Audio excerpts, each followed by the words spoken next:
এয়া আকাশবাণী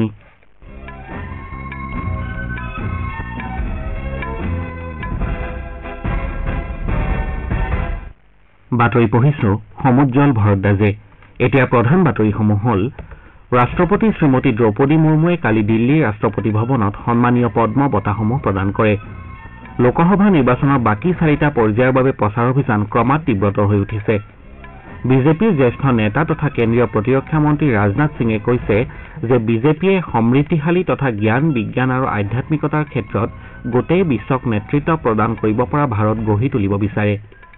DRDOই উন্নত air breeding ইঞ্জিনৰ বাবে তৰলীকৃত ৰেমজেট ইন্ধন বিকশাই তোলাত সফলতা লাভ কৰিছে আৰু ৰয়েল চেলেঞ্জাৰ্ছ বেংগালুৰুই যোৱা নিশা IPL ক্ৰিকেট প্ৰতিযোগিতাৰ এখন খেলত পাঞ্জাৱ কিংছক 60 ৰানত পৰাস্ত কৰে।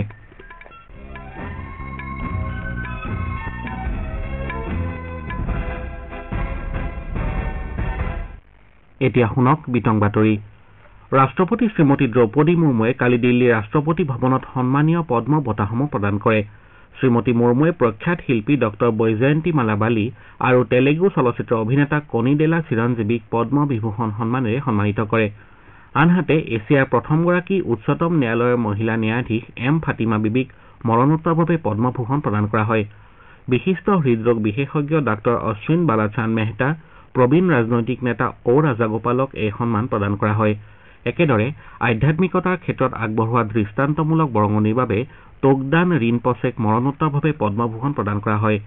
ইপিনে হাতী সংৰক্ষণৰ ক্ষেত্ৰত আগবঢ়োৱা অনবদ্য অৱদানৰ বাবে অসমৰ হস্তি বিশেষজ্ঞ পাৰ্বতী বৰুৱাকে ধৰি কেইবাগৰাকীও বিশিষ্ট ব্যক্তিক পদ্মশ্ৰী সন্মানেৰে সন্মানিত কৰা হয়। লোকসভা নিৰ্বাচনৰ বাকী 4টা পৰ্যায়ৰ বাবে প্ৰচাৰ অভিযান ক্ৰমাৎ তীব্ৰতৰ হৈ উঠিছে। বিভিন্ন ৰাজনৈতিক দলৰ নেতৃবৰ্গই ভোটদাতাসকলৰ মন জয় কৰাৰ বাবে দেশৰ বিভিন্ন প্ৰান্তত নিৰ্বাচনী সভা আৰু ৰোড শ্বত অংশ লোৱা পৰিলক্ষিত হৈছে। বিজেপিৰ জ্যেষ্ঠ নেতা অমিত শ্বাহে কালি তেলেংগানাৰ ভোনগিৰ সংসদীয় সমষ্টিত প্ৰচাৰ চলায়। আনহাতে কংগ্ৰেছৰ জ্যেষ্ঠ নেতা ৰাহুল গান্ধীয়ে কালি অন্ধ্ৰপ্ৰদেশৰ নৰসাপুৰ আৰু তেলেংগানাৰ সৰুৰ নগৰত নিৰ্বাচনী সভা সম্বোধন কৰে। বিজেপিৰ জ্যেষ্ঠ নেতা তথা দলৰ ৰাষ্ট্ৰীয় সভাপতি JP নাড্ডাই কালি প্ৰচাৰ অভিযানত ভাগ লয়। নেতাগৰাকীয়ে উত্তৰ প্ৰদেশৰ ফতেহপুৰত এটা সমাৱেশক সম্বোধন কৰি কয় যে NDA চৰকাৰে বিগত 10 বছৰত উন্নয়নৰ হকে কাম কৰিছে।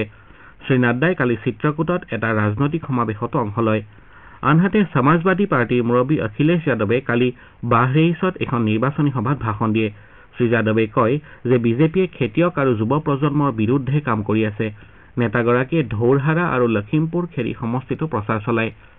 কংগ্ৰেছৰ সাধাৰণ সম্পাদক প্ৰিয়ংকা গান্ধী ৱাদ্ৰাই কালি উত্তৰ প্ৰদেশৰ ৰায়বেৰেলীত প্ৰচাৰ চলাই কয় যে তেওঁৰ দল ক্ষমতালৈ আহিলে নিৰ্বাচনী ইস্তাহাৰত প্ৰকাশ কৰা প্ৰতিটো প্ৰতিশ্ৰুতি পূৰণ কৰিব। ইপিনে বহুজন সমাজ পাৰ্টীৰ মুৰব্বী মায়াৱতীয়ে কালি উত্তৰ প্ৰদেশৰ কনৌজত নিৰ্বাচনী সভাত ভাগ লয়। শ্ৰীমতী মায়াৱতীয়ে কয় যে কংগ্ৰেছ দল যিসমূহ পদক্ষেপৰ বাবে ক্ষমতাচ্যুত হ'বলগীয়া হৈছিল, গেৰুৱা দলটোৱেও সেইসমূহ পদক্ষেপেই লৈছে। লোকসভা নিৰ্বাচনৰ 6ষ্ঠ পৰ্যায়ৰ বাবে কালি প্ৰাৰ্থিত্ব প্ৰত্যাহাৰৰ সামৰণি পৰে। এই পৰ্যায়ত অহা 25 মেত 6খন ৰাজ্য আৰু 2টা কেন্দ্ৰীয় শাসিত অঞ্চলত মুঠ 58টা সংসদীয় সমষ্টিত ভোটগ্ৰহণ অনুষ্ঠিত হ'ব। ইয়াৰ ভিতৰত দিল্লীৰ 7খন, হাৰিয়ানাৰ 10খন, উত্তৰ প্ৰদেশৰ 14খন, বিহাৰ আৰু পশ্চিমবংগৰ 8খনকৈ, ওড়িশাৰ 6খন, ঝাৰখণ্ডৰ 4খন আৰু জম্মু কাশ্মীৰৰ 1খন আসন আছে। বিজেপিৰ জ্যেষ্ঠ নেতা তথা কেন্দ্ৰীয় প্ৰতিৰক্ষা মন্ত্ৰী ৰাজনাথ সিঙে কালি কয় যে বিজেপিয়ে সমৃদ্ধিশালী তথা জ্ঞান বিজ্ঞান আৰু আধ্যাত্মিকতাৰ ক্ষেত্ৰত গোটেই বিশ্বক নেতৃত্ব প্ৰদান কৰিব পৰা ভাৰত গঢ়ি তুলিব বিচাৰে। উত্তৰ প্ৰদেশৰ লক্ষ্ণৌ সংসদীয় সমষ্টিৰ বিজেপি প্ৰাৰ্থী শ্ৰীসিঙে কয় যে কথা আৰু কামৰ মাজৰ প্ৰভেদৰ বাবে ৰাজনৈতিক নেতাসকলৰ প্ৰতি স্বতন্ত্ৰ ভাৰতত আস্থাৰ সংকটৰ উদ্ভৱ হৈছে। লক্ষ্ণৌৰ বৰ্তমানৰ সাংসদগৰাকীয়ে লগতে কয় যে জনসাধাৰণৰ মাজত দায়িত্ববোধ গঢ়ি উঠিলেহে ভাৰতত ৰাম ৰাজ্য আৰম্ভ হ'ব। নিজকে ৰাষ্ট্ৰীয় স্বয়ংসেৱক সংঘৰ এগৰাকী স্বেচ্ছাসেৱক বুলি অভিহিত কৰি শ্ৰীসিঙে কয় যে সংঘই কেতিয়াও হিন্দু মুছলিম ধৰ্মৰ কথা নকয়।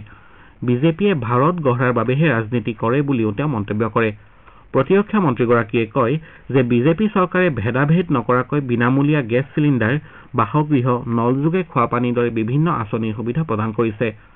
প্ৰতিৰক্ষা আহিলা-পাতি নিৰ্মাণৰ ক্ষেত্ৰত আত্মনিৰ্ভৰ হ'বলৈ ধৰা দেশখনৰ পৰা সন্ত্ৰাসবাদ পুলিয়েই পখাই উৎখাত হোৱা বুলিও তেওঁ প্ৰকাশ কৰে। শ্ৰোতাসকলে বাতৰি শুনিছে আকাশবাণীৰ পৰা।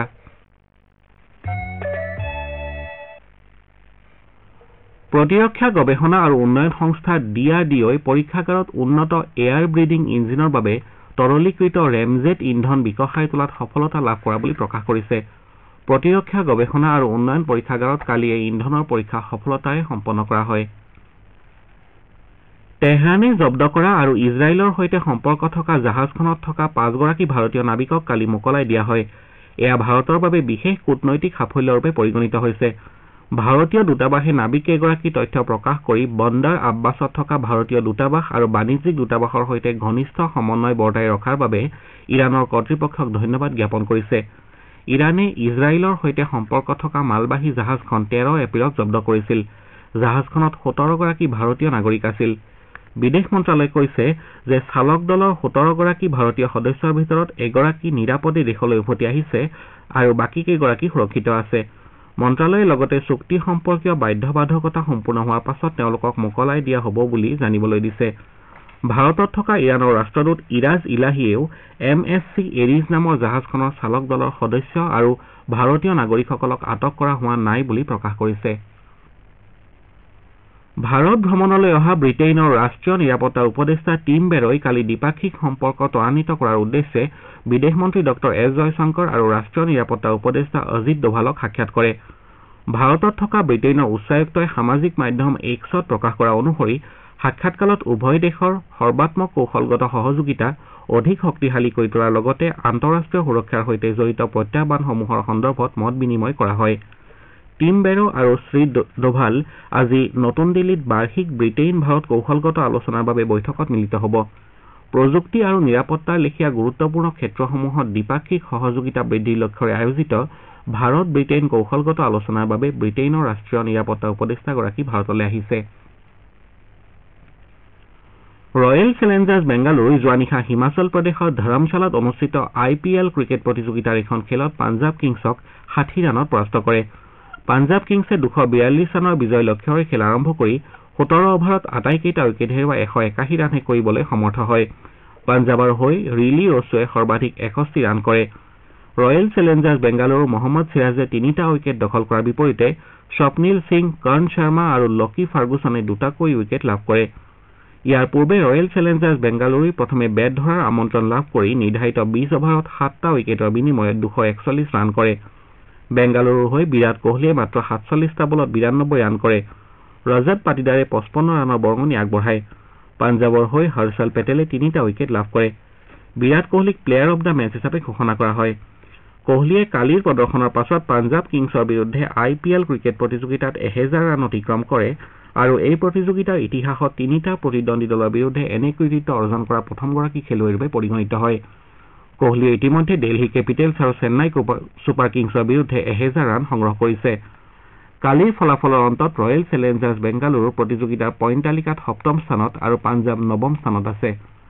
প্ৰতিযোগিতাত আজি গুজৰাটৰ আহমেদাবাদৰ নৰেন্দ্ৰ মোদী ষ্টেডিয়ামত হ'বলগীয়া এখন খেলত চেন্নাই ছুপাৰ কিংছ গুজৰাট টাইটান্ছৰ সন্মুখীন হ'ব। খেলখন সন্ধিয়া 7:30 বজাত আৰম্ভ হ'ব। বাংলাদেশৰ চিলেট আন্তঃৰাষ্ট্ৰীয় ক্ৰিকেট ষ্টেডিয়ামত অনুষ্ঠিত মহিলাৰ T20 ক্ৰিকেট খেলত কালি ভাৰতে বাংলাদেশক 21 ৰানত পৰাস্ত কৰে। ভাৰতে প্ৰথমে বেট ধৰি নিৰ্ধাৰিত 20 অভাৰত 5টা উইকেট হেৰুৱাই 156 ৰান সংগ্ৰহ কৰে। ভাৰতৰ হৈ হেমলতাই 28টা বলত 37 ৰান কৰে। প্ৰত্যুত্তৰত বাংলাদেশে নিৰ্ধাৰিত 20 অভাৰত 6 উইকেটৰ বিনিময়ত 135 ৰানহে সংগ্ৰহ কৰিবলৈ সমৰ্থ হয়। হকী ইণ্ডিয়াই বেলজিয়ামৰ এণ্টৱাৰ্প আৰু লণ্ডনত হ'বলগীয়া FIH হকী প্ৰ লীগ 2023-24ত অংশগ্ৰহণ কৰিবলগীয়া 24জনীয়া ভাৰতীয় পুৰুষ দলৰ সদস্যসকলৰ নাম ঘোষণা কৰিছে। প্ৰতিযোগিতাৰ বেলজিয়াম পৰ্যায় 22 মে'ৰ পৰা 30 মে'লৈ আৰু ইংলেণ্ড পৰ্যায় 1 জুনৰ পৰা 12 জুনলৈ চলিব। ঘোষিত দল অনুসৰি হৰমনপ্ৰীত সিঙক দলৰ অধিনায়ক আৰু হাৰ্দিক সিঙক উপ অধিনায়কৰ দায়িত্ব দিয়া হৈছে। বাতৰি শেষ কৰাৰ পূৰ্বে ঘাই বাতৰি কেইটামান পুনৰ পঢ়ি দিছো।